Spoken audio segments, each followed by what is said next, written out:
Did you put it to the event or the? In the event. Are you playing music? No. No. No. Let's see if we can get a meta thing here. Meta, meta. Ugh.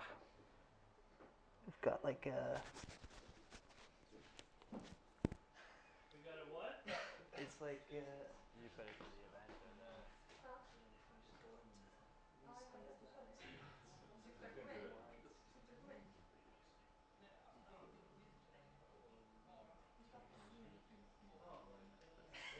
See if we can get a meta thing here. All right. Well, is the audio coming in good in here? You know. Jake. Yeah. Awesome. Hello, everybody. My name is David Siegel, and I thought I would start by presenting a little bit about where you are, what this event is called. So we've got something called Making Things Do Stuff. This is our webpage, and it's, well, about making things do stuff. It's a pretty vague name for a reason. The reason is because it should be about anything. It should be open and inclusive to all different kinds of new and experimental media and fun things. We don't really want to leave anything out. We had a previous event here called Using Machines to Make Music, and it was focused on making sound, audio, and music using technology. And so there's a lot of interesting projects there, everything from Daniel over there, who's running the front of house and live streaming, doing a little do-it-yourself synth workshop, to using advanced software, hardware, and even trying to reinvent acoustic instruments. So some pretty interesting discussions that we had from that. Now as we hear, music using technology. And so there's a lot of me talking over some latency with our video. Live stream is up, so in case you guys want to check that out later. So basically, the purpose of this event is to share new cool ideas. So we have some guests here that have some different perspectives on visual media. So the last event was focused on audio. Now we're focusing a little bit more about the things that you can see. And our hope is to develop this also into the future, to combine this. The third event that should tie this all together then is sort of creative coding, and how coding and modern digital technology can allow the marriage of audio and visual experiences and more, and see where that's going to take us. There's going to even be some hints of that today. So that's sort of the entire concept of making things do stuff, this particular event being called Like Pixels in the Wind. And I thought I would just give a sort of overview of some of the possibilities. There's no way to go over all of the possibilities, but some of the possibilities that exist with visual medium now in 2016 and soon to be 2017. So just to give an idea, we have graphic design. That's something that's been around for a very long time, and it's something that is still relevant. Of course, Pro Tools, being an audio engineer, it's the first words out of my mouth. Photoshop, being an interesting tool. So this was actually the design of the logo for the event, which interestingly enough used a lot of the methods that I'm going to talk about now. So here's some screenshots, some very zoomed in pictures of basically pixels, and then transformed over, which eventually became the logo for the event, on top of some just hand-drawn animations or hand-drawn lines and things as well. Graphic design has been around and is here to stay, but it's also evolving, and the other kinds of forms of things that we can do are evolving. We have all kinds of regular video. I don't really have to discuss what that is. This live stream that we're sending out right now, it's just a video of me standing here and talking. There's live streaming, and then there's, of course, recorded videos with post-production. Again, something that's existed for a while, but the interesting thing is the way our ability to share it, that we can go through social media platforms and on the internet And with equipment that a normal person can afford, basically have a fully functioning TV channel with video mixers and audio channels and everything, and can reach people across the entire planet. I think that's pretty interesting. VJ, video jockey, sort of the adaptation of DJ, of course, disc jockey. So this is a person then, of course, that uses visual elements to create an experience. The most common example of this is obviously in live music. And this can be a matter of looping video elements, creating animations. It can be using still animations. It can be using video synthesis. There's all different kinds of methods to create it. Actually, this effect right here, there's a computer back there that's running a VJ software called VDMX. And it's just basically taking the audio input from the laptop and using it to modulate one of the effects on this still image. So it takes a very simple static logo and animates it. And this is a super simple example of what you can do. Imagine the more complex modulations that you can achieve across audio, MIDI, and other kinds of things. So that's an example of that. There's many different kinds of animations that exist out there right now, and that industry is also seeing a lot of upheaval considering the new technologies around virtual reality and augmented reality. I thought I would just show quickly a few little simple examples of animation in case there's anyone that is curious about what that is. Try to show a little. Some simple 2D animation. And while there's some form of depth in it, it is also flat. It's a flat plane. And it's an interesting sort of contrast to our three-dimensional world, and allows you to do some non-realistic things. But at the same time, it has a certain appeal and a certain kind of character. 3D animation, of course, being where you have proper depth perception, and you can see now the focus is extremely accurate and that it appears a lot more like reality.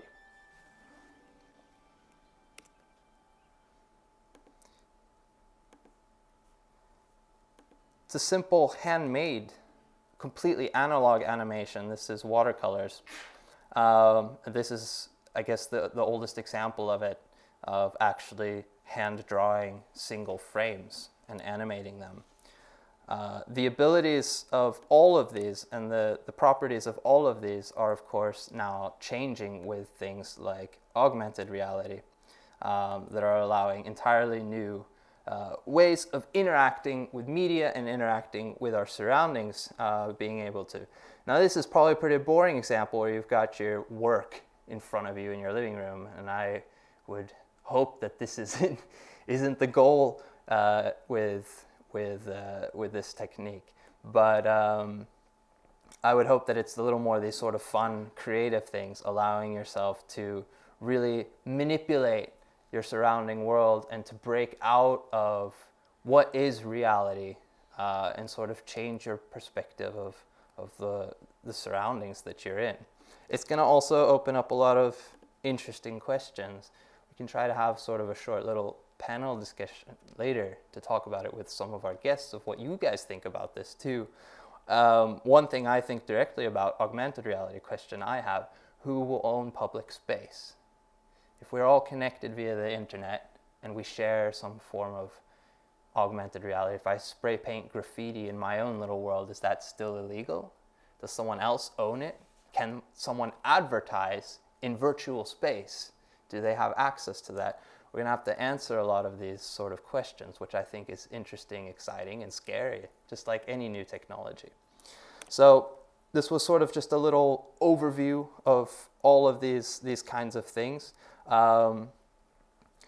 There's a lot of other interesting formats. Webcomics, I'd like to mention, is actually a pretty interesting thing that newspapers have sort of decreased in popularity to a certain extent, and a lot of interesting cartoonists have then taken to the internet and made very successful business models for themselves, being able to reach an audience without needing a printed medium. And it's a pretty simple thing, but also still a very functional and interesting phenomenon. Glitch art is sort of a side of all of this as well. I don't know if anyone has experimented at all with this.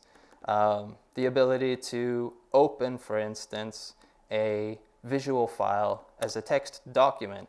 This is what a image looks like when it's converted to text.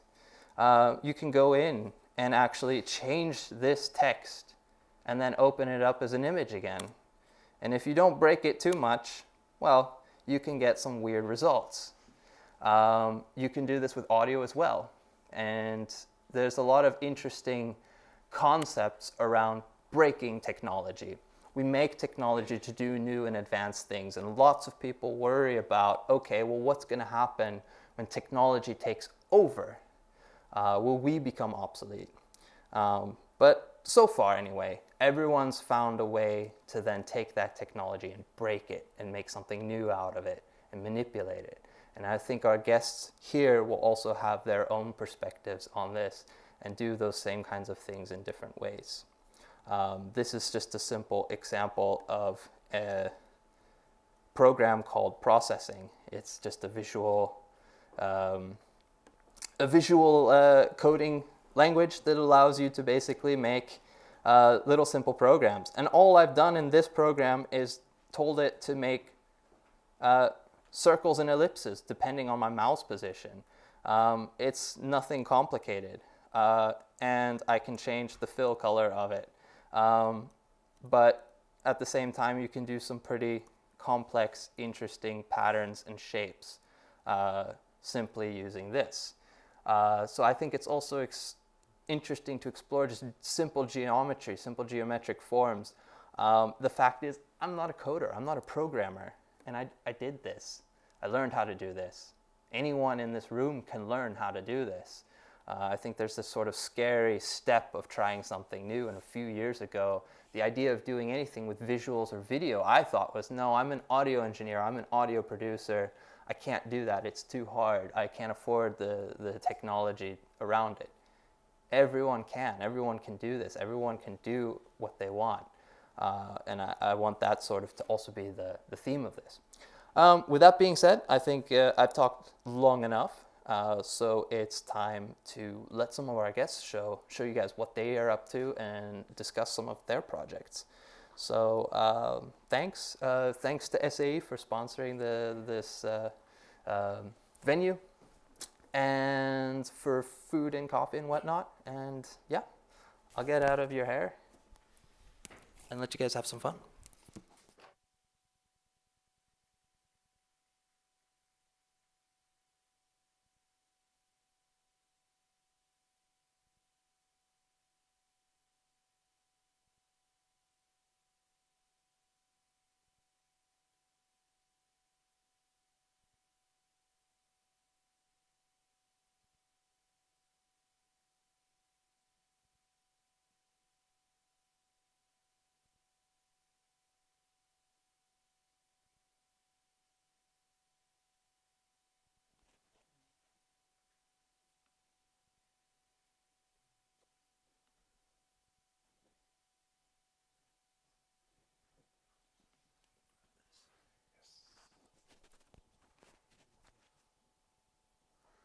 There you go.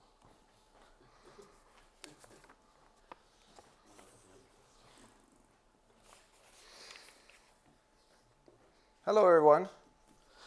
My name is Mikael Wiener. I call myself the MIDI Thief. I've been a software VJ for somewhat 12 years, I believe, kind of since laptops got powerful enough to run video from them.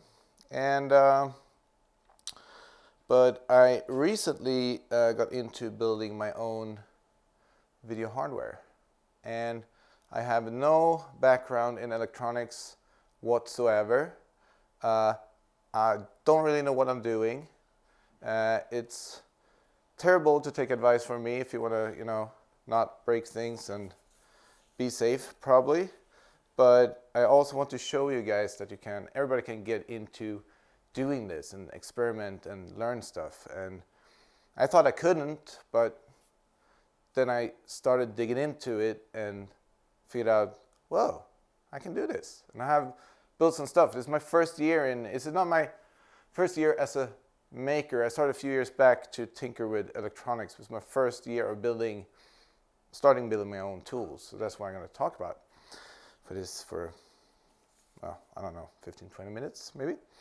So I started back in making, using software. I also used hardware, but it was more like video mixers, like means to get the image on the screen, like video mixers, different kind of splitters and stuff to make like wide, like several screens, wide composition, or to do projection mapping and stuff. And yeah, I liked playing around with that hardware, but I wasn't like making anything myself.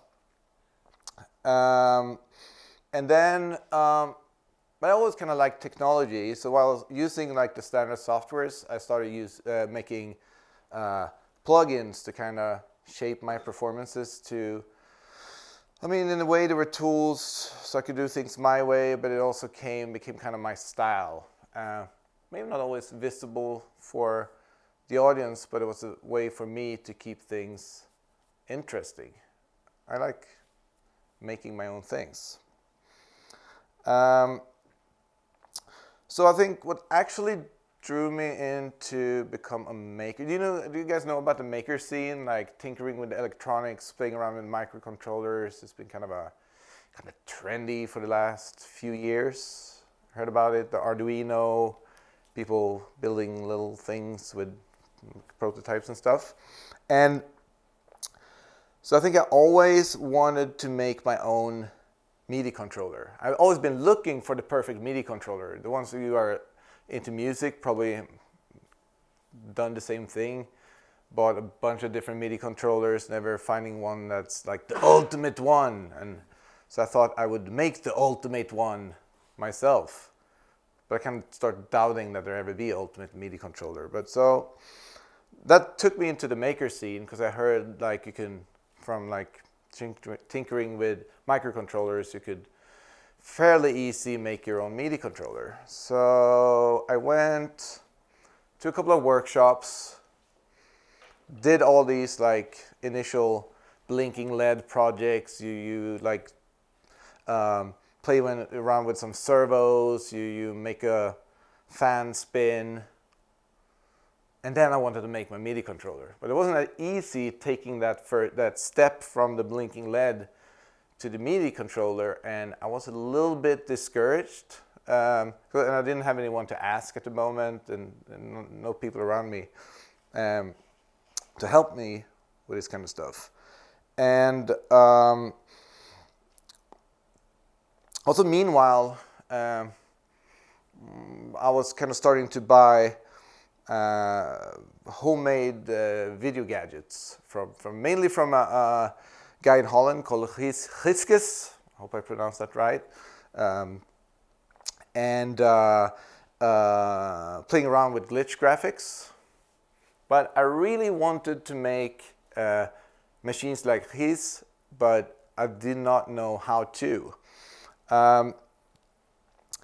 And also, around this time, a few years had passed since I first got into tinkering with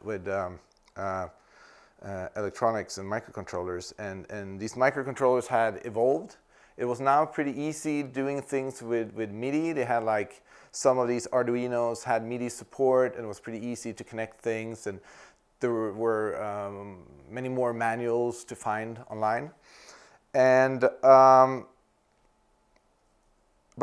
I also wanted to get into circuit bending, which is taking existing video machines and kind of opening them up and enhancing them, or most likely break them, or make these video machines put out glitchy broken graphics by adding stuff to it, manipulating it, feeding audio into the video and stuff like that. But I didn't know where to start, and I didn't know how to search for the right things. But I found a group on Facebook, and I went in there and I made kind of a provocative statement that you guys want to hide this. You guys, this is like black magic. Correct me if I'm wrong, but you don't want to share this knowledge, or I am crap at Googling, which could be the point. And they're like, you're crap at Googling, and fed me with all these links to interesting projects and places to start. And yeah, that was like a turning point. Awesome place to be, and connecting to these people. Oh, that's probably time to change slides.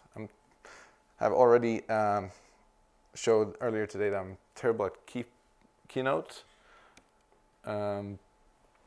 So this would be a microcontroller. This is I recommend everybody that want to get into this stuff to buy an Arduino starting kit and do those first projects with the blinking LED and whatever.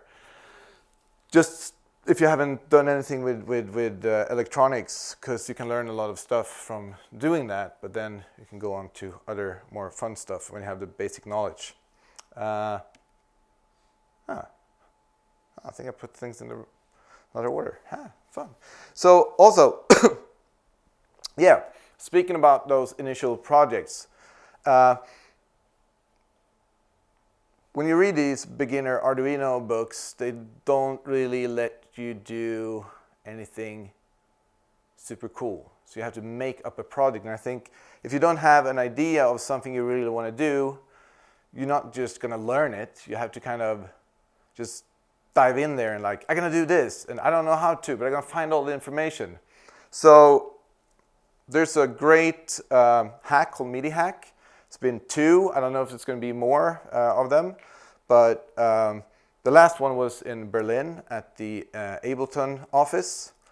And since it's quite popular, you had to kind of apply with an idea of what you wanted to do at the hack. So I decided I was going to make an audio sequencer from a train, like model train track.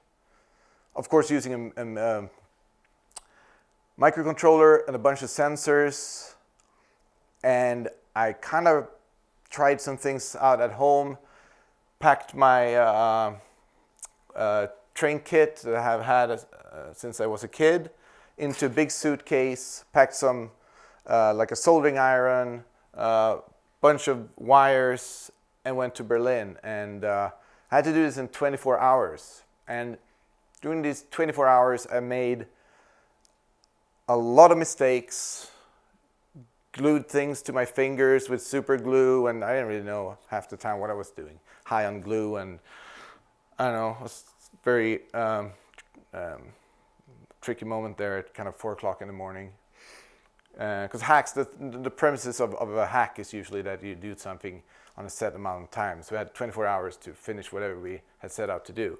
And not only that, I had been asked, it really sounded good in my little outline. So they had selected me for a documentary. So I had a cameraman coming in every 30 minutes filming me. And I thought that like, oh, that would be great exposure. And it was so annoying. And since I'm a beginner at like electronics, just sitting there soldering and having a camera over your shoulder, I was so scared and irritated. And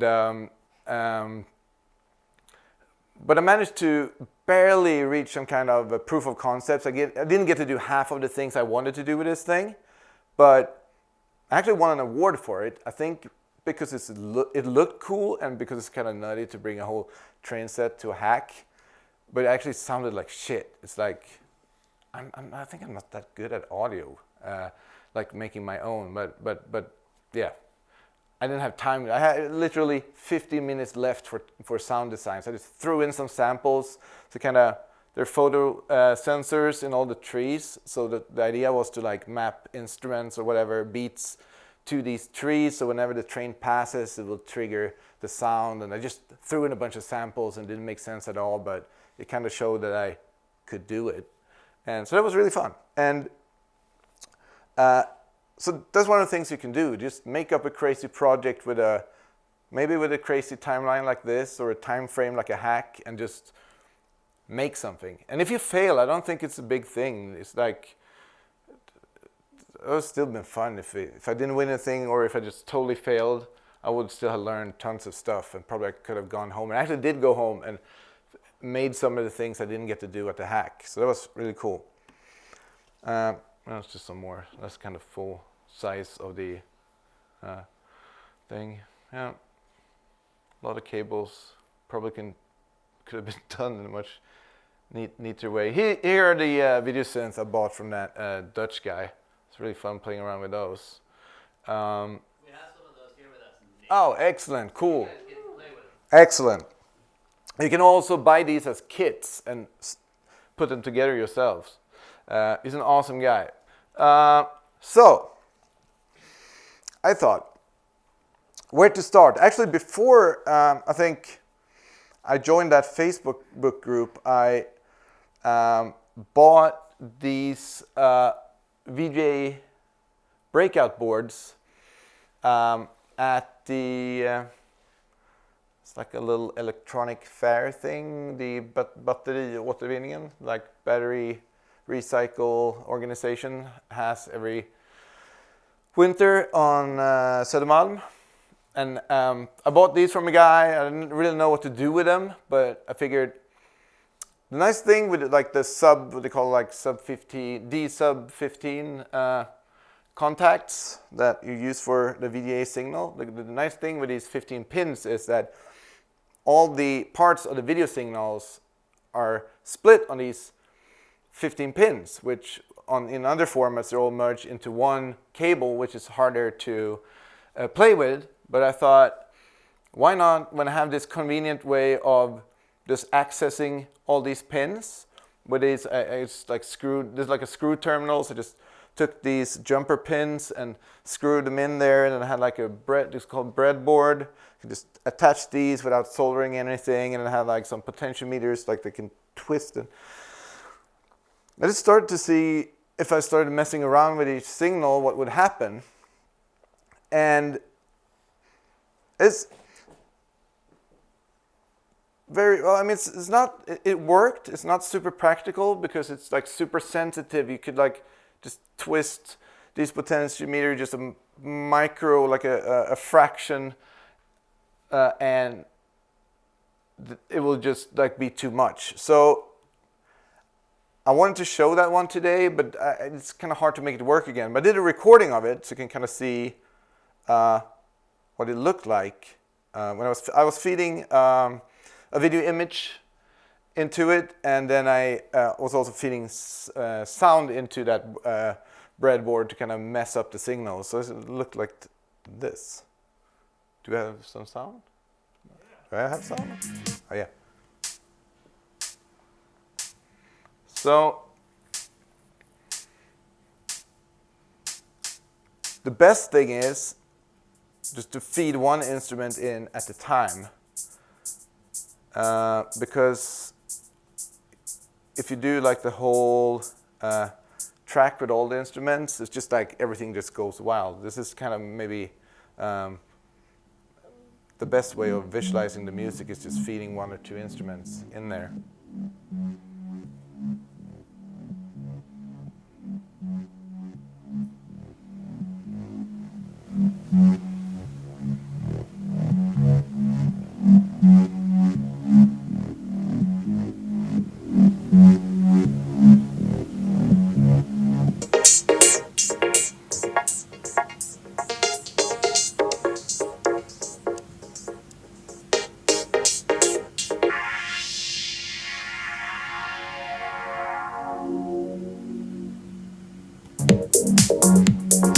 Once, and then everything just go wild.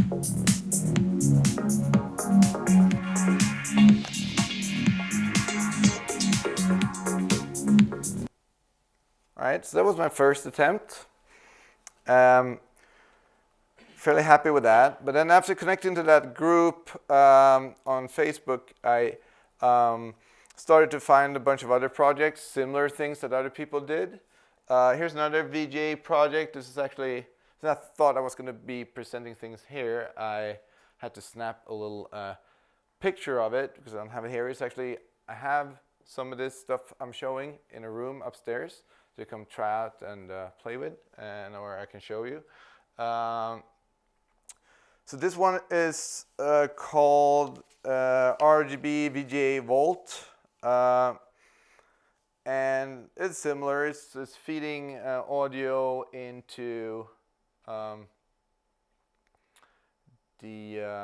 VGA signal. Has a few other components that I didn't use, and I mean, if you're lucky, it could look something like this. I don't think I did it completely right, so it's not as nice as these ones. And of course, I don't know what he's feeding into it, so it could also depend a little bit on the source. But these are the kind of things you could get out if you build it right. And in the timeline of things, this is kind of now we're at the last event here. I don't know, when was that? In May. So we're in May this year, and I'm here, and I'm listening to, or I'm checking out the workshop with the lovely bearded man over here, Daniel, and he's showing how to make audio synthesizers. I'm doing some video stuff. I might take a little pause and make an audio project. So I made a little synth, and he showed me a web page at Hackaday where you can, like a project page on how to do this thing, and I put it together, and I thought it was a nice thing. I actually tried to build it into some kind of case of some kind, so I'm calling this the Thunder Honey.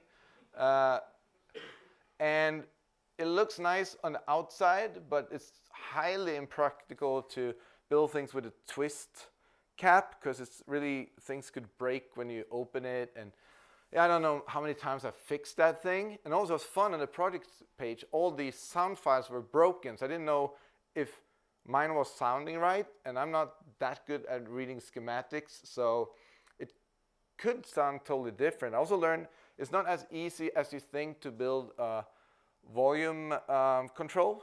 You think to be just putting in a potentiometer and just fade the sound.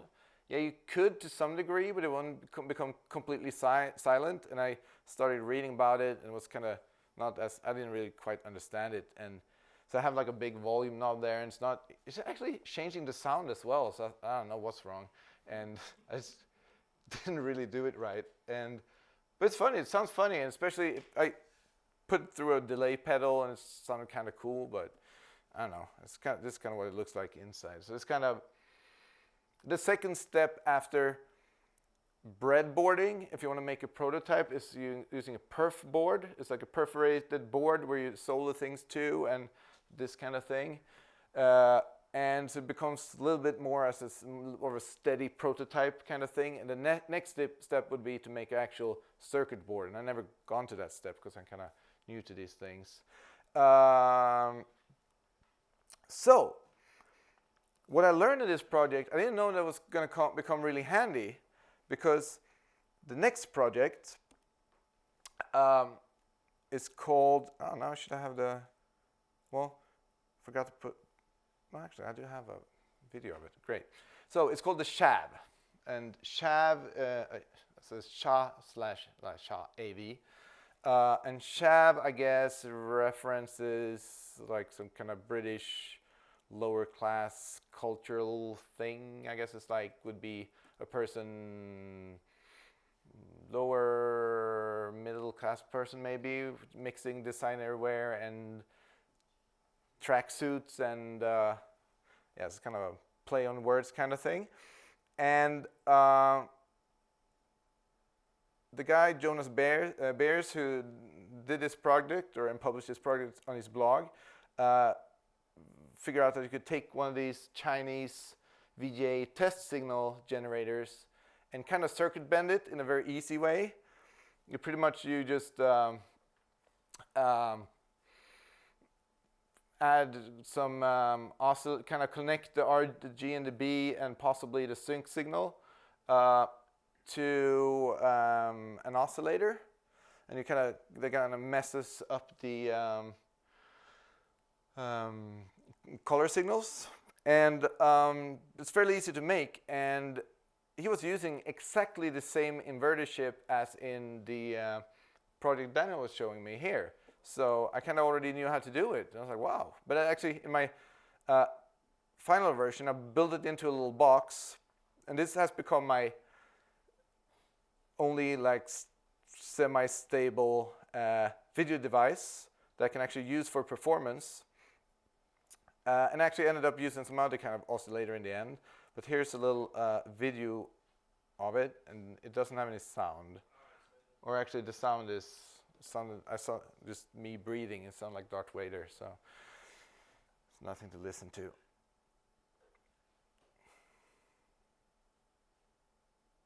The white balance is pretty bad in that video, but this is the one you can check upstairs. And one like major problem with glitch graphics is so you actually kind of in a way breaking the machine or making it do things it's not supposed to do, and you're introducing errors into the machine.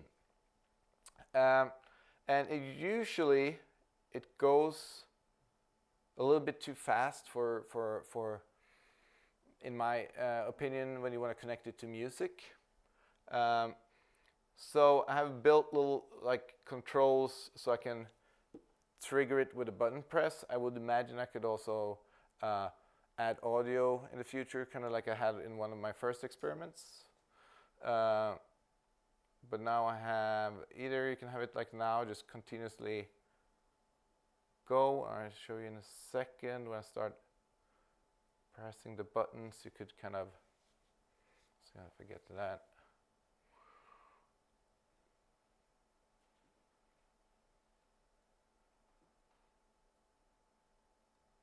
Tuning it. Oh, it's going to be perfect. Okay, now we go. Now see, now I can trigger it with a button press. Now it's a little bit more useful for VJing if you want to kind of follow the music by pressing the buttons. That could kind of work. I can actually get a completely black background, and I'm going to make it possible to connect it and mix it with other stuff in a better way.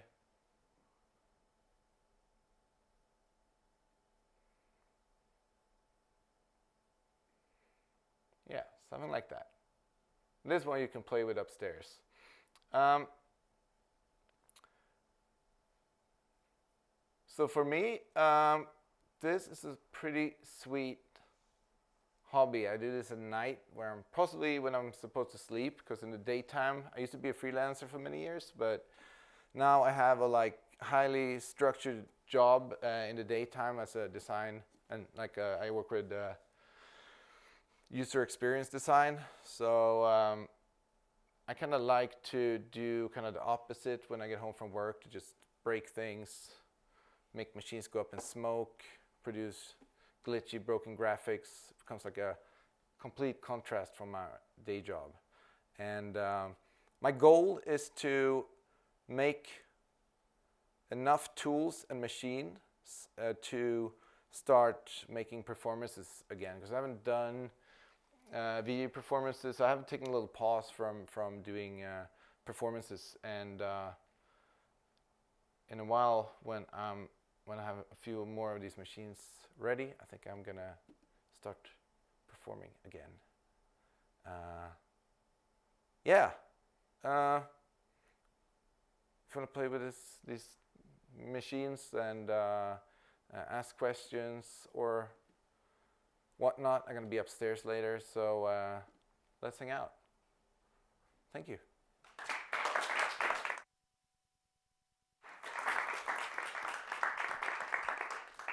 Oh, and yes, there are links. Go to that page or to that short link. You'll get straight to where you want to go. There are going to be links to these projects and other useful things, some people to follow, and yeah, just useful stuff.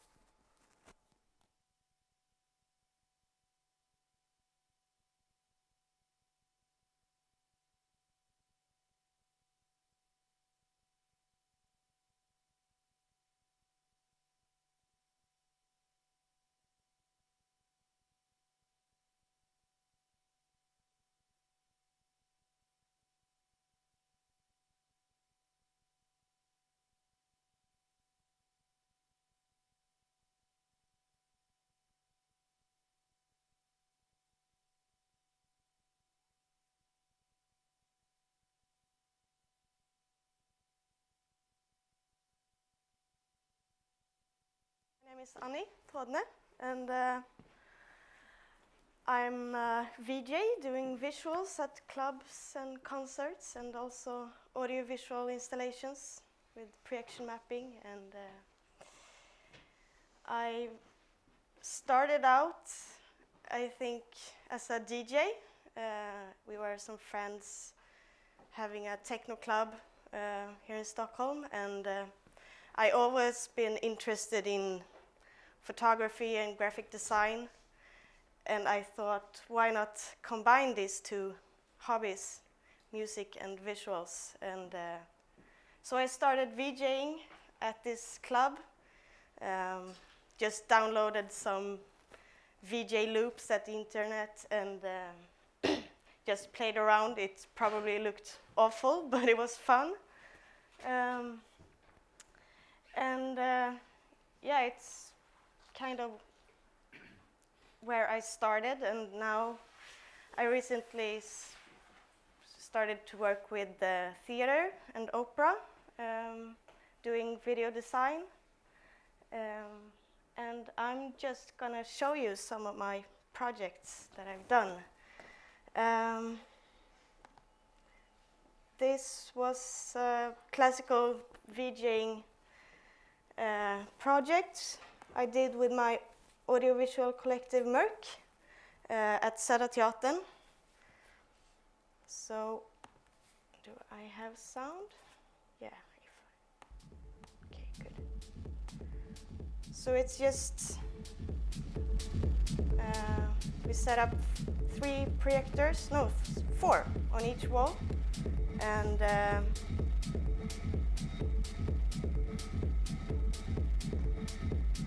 we did all this kind of black and white visuals, pictures to the music.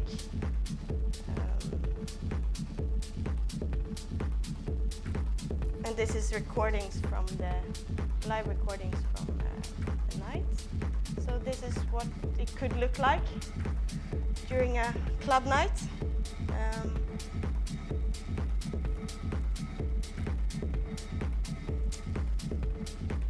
And we often try to not do this with a flat wall, the squared screen. I think it's more fun to work with the room and use the room and the space that you're in, and work with physical things, more 3-dimensional, to get it more, I don't know, real. And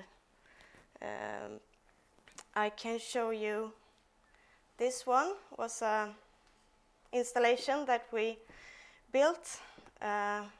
We did this weird diamond-shaped sculpture with 3 projectors, which we hang in the foyer of the Natural History of Swedish Museum of Natural History, I think it's called. Yeah. And Biosphere were having a concert in the dome, the cinema dome.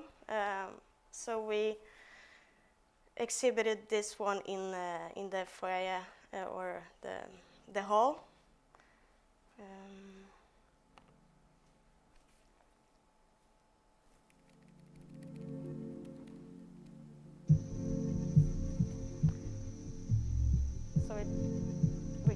created this diamond-shaped sculpture. It almost looked like it was floating in the air. And we had some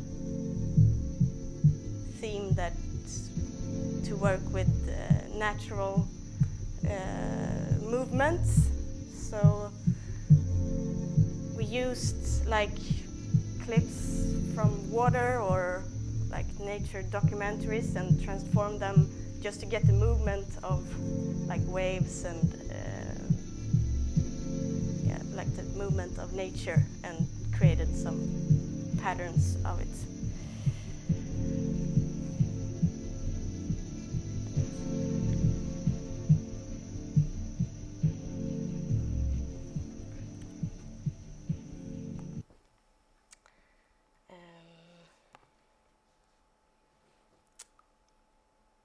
And I also do live performances where I synchronize the music with the visuals in real time.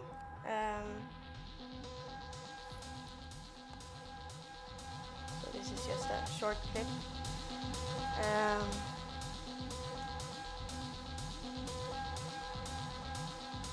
And I used analog synthesizers where I connected the visuals, the visual loops with through MIDI. So it's all controlled in real time. Yeah,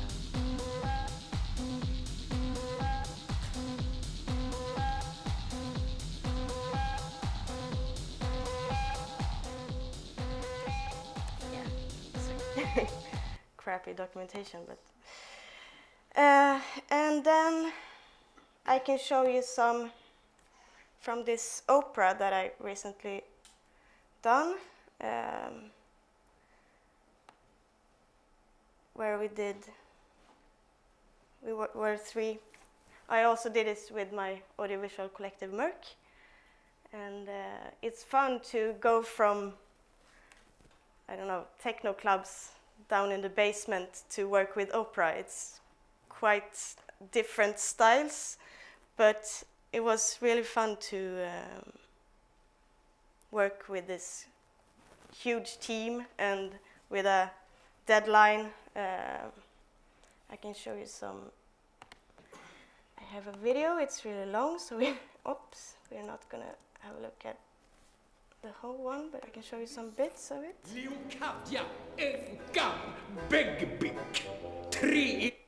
So we had 6 projectors, one as a backdrop, and let's see,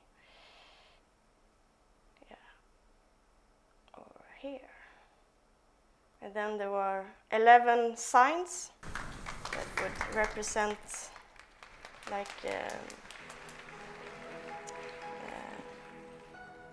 advertisement in the story. The opera is called The Rise and Fall of City Mahogany, and yeah,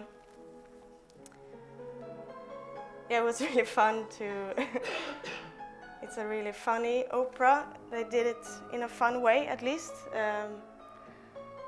So this is like science.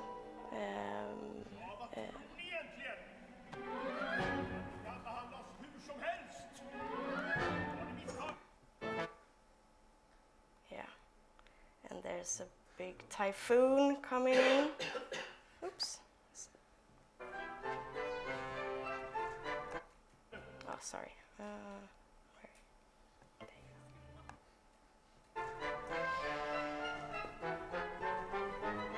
So, oh, okay.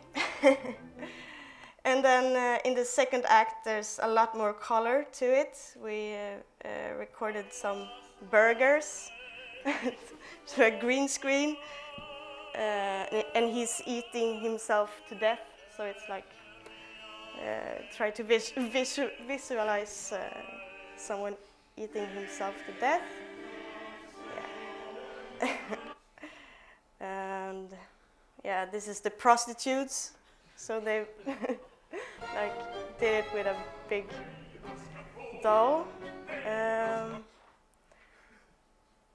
Yeah, and they fight, and he dies, and you know, the kind of classical opera.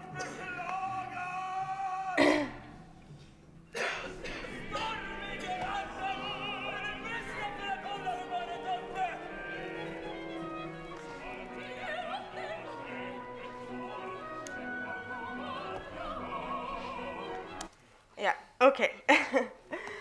um, and it's not need to be. It doesn't need to be like hard to start doing visual to your music. It's just you can start out like me, download some clips from the internet and synchronize it with MIDI. I can show you later on. Like 5 minutes to set up a audiovisual live performance just to get you started. And projection mapping, it looks like it's, I don't know, magical stuff. How do you do that? How I often get the question, but it's super easy. You just need to have the right tools, and then you can do it and learn it for like within 5 minutes. And then you need to focus on the content of it all. It doesn't, the technical stuff, it's right there. You just need to, yeah, you just need to start doing it. That's all for me. Any questions or something? Yeah? No? Oh, yeah. What tool? I mean, what program or what software? I usually use Resolum Arena. There's a lot of different projection mapping software you can use, MadMapper, and I'm going to show you later on. Yeah, how to set it up. Thank you for your presentation. It was really interesting. I have a question. What kind of inputs do you use? What kind of different inputs? Like we saw the one where we had the live sound that you translated into a video. Yeah. Did you experiment with different other inputs? You mean like cameras or? Yeah. I mean, what kind of data do you use to transform into video? Is there anything else you ever used besides sound? No, it's mostly music and sound. Sometimes I use a camera to set it up and tweak the live input feed from the camera. But is it any particular input you? Yeah, maybe we can talk about that later. Yeah, yeah. Thanks. Okay, cool.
Open mic here.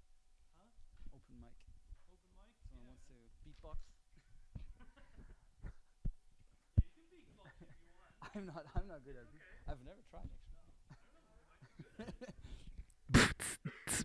Hey!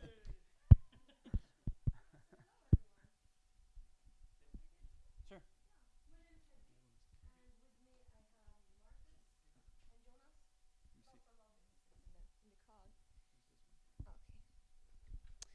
So together we have what we call Stagecast. But I'll first introduce ourselves so you know a little bit more of who we are. So the three of us actually met at KDH, where we're all master students at the moment. And me and Jonas are studying product innovation, and Marcus is studying more product realization. And then we have Robbie, who is an awesome UX designer and graphical designer. And also to our team, we have a bunch of coders, 5 of them who are not here today, but that's our team. And Stagecast is what we call a live interaction platform for concerts. But before we go into detail what that actually means, I just want to talk a few minutes about what actually got us started, like the problems that we thought about when we started with Stagecast. And there are actually 2 main things that we thought about. And the first of them is live music. I actually bet that almost all of you have been to at least one concert the last year. And maybe we don't think about it, but compared to 10, 20 years ago, there's been a huge change in the way we consume music. So before, the way artists made their money was out of pre-recorded songs such as CDs, LPs, you name it. But then about 10 years ago, services such as Napster, Spotify came, and it actually completely disrupted the way we consume music and also the way that artists make money out of. So I just want to show a short clip where an artist talk about this issue. Some sound. The cable on the corner next to Mr. Jonas. Around your corner. Yeah, here.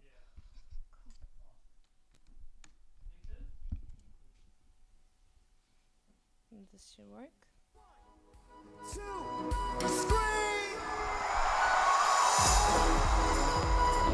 Brooklyn's biggest arena, Barclays Center, is sold out. The DJ, Kygo, didn't write these lyrics, and he doesn't even have an album out, but that hasn't stopped 20,000 people from paying top dollar to see him tonight. So here's the venue. Have you ever been here before? Never. The 24-year-old Norwegian has reached 1 billion streams on Spotify faster than any other musician on earth. Streaming is so key. I think that's sort of been our avenue. That's how we built our brand, and we've been able to sell so many tickets and do so much around the world has been streaming. The rest of the industry is fighting the rise of streaming. Moxie says they're all missing the point. With 5 singles out, and we're selling out a huge venue with Barclays Center. I think it's a tribute to the way the relationship has changed between artists and music and the fans through the internet. You don't even have an album out yet. I don't. You don't need an album because like people don't really listen to albums anymore. They just like find good songs. And they listen a lot. Electronic dance music is now a $6 billion market. So how are you making money? I guess it's mostly on playing shows. Like this? Yeah, like this.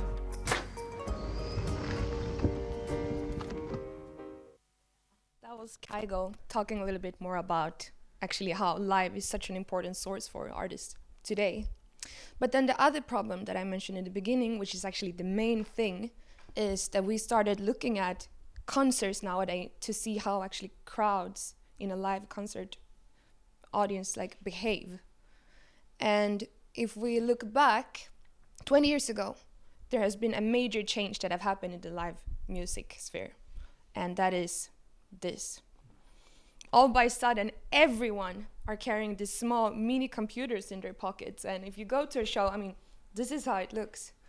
We are all there, more or less, with our phones in there, trying to make the best photo or the video that we maybe want to put on our social media to show everyone that, hey, I was there. But of course, also to have on your camera roll to kind of glance back and remember that special night that you were part of. And nowadays, as you may know as well, this is a big problem for some artists.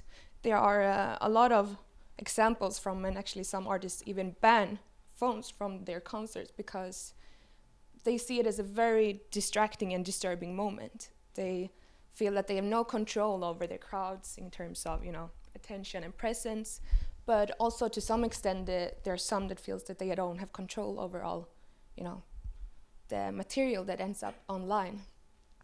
But then we, as tech innovation students, actually thought about this, and we really don't believe that banning technology is the way that we will proceed in the future. And then we questioned this and said, how can you rather turn this problem around from the phones being a disturbing moment to rather be something that can enhance and actually make the live experience even cooler? And this is what Stagecast, in a nutshell, what it is about. So we are trying to think about solution that would actually make the technical part of us, such as the phone, to be an extended part of yourself, to make the shows more interactive, more engaging, and to some extent also more profitable for the artist. And now I'm talking about phones, but if we look further down the line, 10 years, will we even have phones? Or will we have other technical artifacts connected to us, such as a smartwatch or even clothes that can talk to the other devices, that can talk to everything else, the society of Internet of Things? How will that look? And we really believe that there's a lot of potential to think about this and kind of redesign the whole experience of participating in a live event such as a concert. But maybe we should make this more concrete, so I think you, Jonas, should. Sure. Did you want to say something about this as well?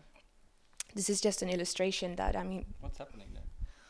this is a concert where the audience have actually received, maybe you all know Coldplay. They're kind of famous for, that they give out wristband to all of the people in the audience, and that is a kind of a classical example where you can see that there are some few attempts of when artists actually try to engage and make the audience more participated. So, yes. Yeah. Tell us what we're doing. Thanks, Hedda. No problem. Okay, so now you know what we're trying to achieve. I'm going to show you how we're trying to achieve it. Wrong way. Should be right there. So, we what Hedvig said is we call Stagecast a live interaction platform for concerts. And you might think it's an app right now. This gives you the impression, and certainly in the beginning it will look like an app for the audience. But what we're actually doing is we're trying to build a platform. So we're trying to build tools for people like you maybe who want to make a show more interactive, artists who want to use technology to integrate into the show. I'll show you now first how it's going to look from an user's perspective, how we think the interface would how the whole UX might work, and then I'm going to tell a bit more about how the platform would work from your perspective, maybe if you set up an event. So if you go to a concert, you have all these natural moments already, right? Before the show, you're waiting in line, doing the show, you might take a picture, as Hedvig pointed out, or before the actual band starts playing, you have the pre-band and there's this shift. After the show, you might want to buy merchandise. So these are all very natural moments within a live event.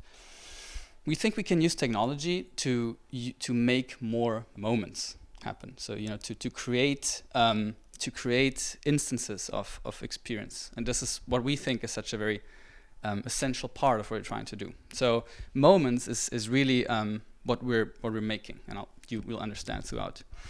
And then there's different categories of moments. So we call them stage moments and cast moments. And a stage moment is anything from where we actually participate in the show. So let me give you some examples. Think of the natural moments. How can you extend those? What if you can buy merchandise right through your phone after? You don't have to wait in line. What if you can, while you're waiting in line before the show, get some feedback from backstage? What if during the show your phone actually is part of the light show? So what if back in the days everyone had those lighters. We don't have lighters anymore. Nobody smokes, but now we have phones. So what if we blink them and then it's synchronized? You get the idea. One moment that we think is super interesting is this one, and there's no sound. Okay. Well. Right. So please put your phone on and listen carefully. So this is a very simple illustration, but what if all the phones start making the same sound? My orchestra. The audience actually becomes the show. You're part of the show, you're not just watching. So there's many more moments that we can think of, and this is actually why we're here today. We wanted to be exposed to a different crowd, to different people who have a different background, and to get your ideas of what do you think, how could you use technology in a live event to make it more interesting. And I'm going to say this right now. we actually want to build a network of people where we regularly have hackathons. So we have a bunch of coders. We're part of KTH, but we feel like if external people come in and just come with the ideas, then we can combine the technological side and the more hands-on creativity side and make things happen, moments. So we will have a sign-up list if you're interested in participating in one of those, and we will send you a newsletter when we have the next hackathon. There's no advertisements or anything. We're just going to tell you about when our events are. All right, so but the second part, I'm going to run through this really quickly because I think that's not as interesting for you, is cast moments. When Hedvig says that people are using phones to take pictures all the time, and that is distracting the show, that is mostly because you don't know when the next big moment is about to happen, and then it just ends up you standing there trying to take the picture when the flash, like the fireworks goes off.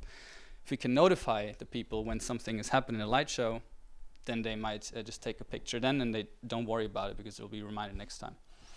And then, of course, you can use this with augmented reality. We've been talking about this a bit today, and add a filter to it. So actually, you extend your senses, you extend the show, and merge it with a virtual world. This was at Coldplay. And then we collect all this footage and make what we call the stage cast. So it's the artist has access to the pictures and video material. I just think it's not as important for you right now. But so this is the principle, but this is not really the product. The product is actually, one second, the platform. What we're trying to make is not an app. What we're trying to make is a tool for people who are creative, who produce live shows. And this is what we call the launchpad. So you would log in and you would see all these little programs, moments, where you can tweak them and where you can change them, where different logics are, where you can add more moments, where you can program your stuff, and then you can use it, to integrate the audience. So what you eventually would end up with is this interface where you live take control over the phones. And we're very, very happy to get your input here. What kind of moments? How could this work? How do you? We're not. I mean, we're not performing artists. We're musicians, but we're not performing artists. So any hands-on experience from how you would integrate this into a live event and how you think this should work, we're very, very open and very welcoming for your ideas. What else did I want to say? I wanted to say that we're currently working with Telia and Ericsson to make this whole thing work, because it's has big technological challenges. Marcus will go into them in a little bit.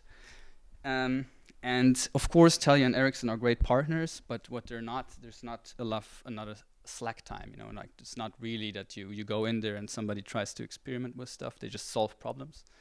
So we're also very interested if you know someone who can help out, who's interested in digging deeper into this just because for the fun of it, because you want to be part of what we're doing, reach out to us. Super, super interesting to just connect and exchange ideas. Okay, so tell us about the problems, Mike. Yes, I mean, in order to enable people to upload different moments that are to not limit the technological side of it, to do something that can be perfectly synced, for example. We are working on some... Where is the slides? Here. So we are working on some technical challenges, and as we are here at SAE, we thought that this could be interesting as well, because it has to do with sound, for example. So if you are at a concert, there is if there's a big concert, or if there's in a basement or something, this can be a problem. And as we are trying to do something that is actually controlling the phones a bit in real time, this can be a problem. So this is something that we are looking into more and more right now.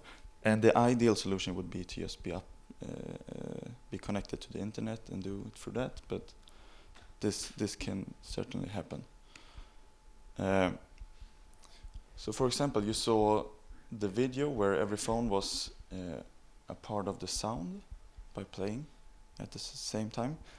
We think that, for example, one problem would be if you want to play a melody, every phone has to be synchronized in the exact same millisecond to have a good experience. And that's something we're working on right now. And instead of using 3G or internet technology, we are looking into doing this with sound, like to mask a sound into the actual PA system and let the microphone receive it. And what what we want to say with this is that if you have some experience from live audio engineering and stuff, we are very happy to talk to you about that. Another challenge would be how to distribute data, and we are also looking into sound for this one, like how to do it without disturbing the actual concert and show, and how you would do this smart, like how your phone will receive what moments will happen during the show and when, and like exactly how it should be done. So I think that's what we want to say with it.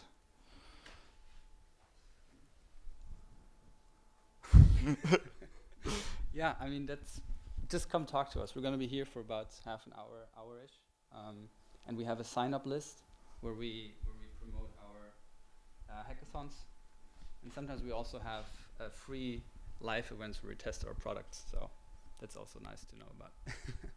So I mean, if you have any ideas of how, different moments could be.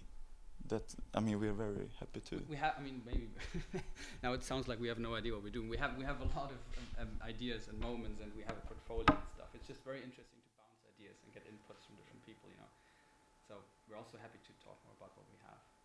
And it's great to be here today. It's really interesting to see the other projects as well. And to meet you. Thank you. Bye.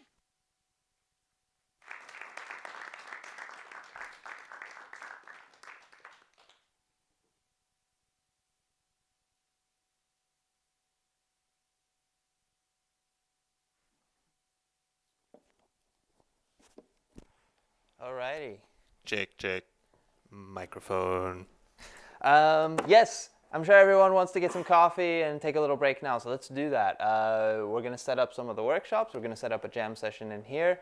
I know some of my audio engineering students are here, so you guys might want to go talk to the Stagecast crew. They are very interested in talking with probably you guys. So we'll get this workshop set up.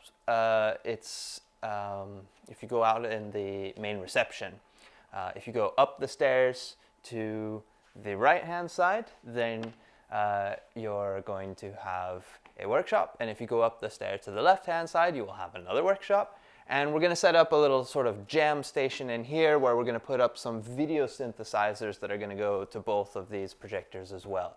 So I encourage you to just go around, check out these things, ask our guests some questions maybe that you couldn't ask while you were here sitting down about some of the specifics of the things that they're doing. If you need anything else, just ask me. I'll be around. And Daniel, on behalf of Making Things Do Stuff and SAE and Human Interface, I thank you guys for coming, and I hope you guys have some fun now and start trying out some of these cool things we've been talking about. Cheers.